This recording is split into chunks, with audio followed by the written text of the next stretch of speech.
ብዙ ጊዜ ሲከስ ምን አደረገልህ፣ ምን ሰጠህ፣ ምን አገኘህ እያለ ይከሳልና እግዚአብሔር አምላክ ካደረገልን ነገር አንዱን አንስተን አንዱን መተው አንችልም።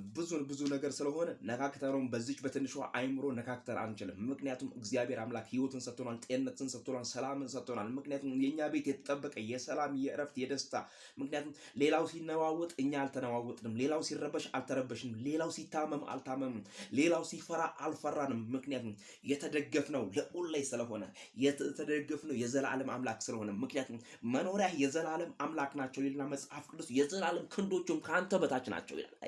እግዚአብሔር አምላክ ሲጠብቅ እግዚአብሔር አምላክ ሲረዳ በኢየሱስ ክርስቶስ በእግዚአብሔር ላይ ትደገፋለህና እግዚአብሔር አምላክ እንደ አይኑ ብሌን ይጠብቃል። ስለዚህ በእግዚአብሔር ላይ የተደገፈ ሰው እግዚአብሔር ያመሰግነው። ስለዚህ እግዚአብሔር ያደረገልን ነገር እያየን ማመስገን ነው። አግሮምርሞ የተባረከ የለም ብያቸዋለሁ ትላንትና። የተደረገልን ነገር ብዙ ነው። ጤንነት እኛ ጋር ነው ያለው፣ ሰላም እኛ ጋር ነው ያለው፣ ጸሎት እኛ ጋር ነው ያለው፣ እግዚአብሔር ማክበር እኛ ጋር ነው ያለው፣ ለእግዚአብሔር መዘመር እኛ ጋር ነው ያለው፣ የእግዚአብሔርን መስዋዕት ለእግዚአብሔር ማቅረብ እኛ ጋር ያለው።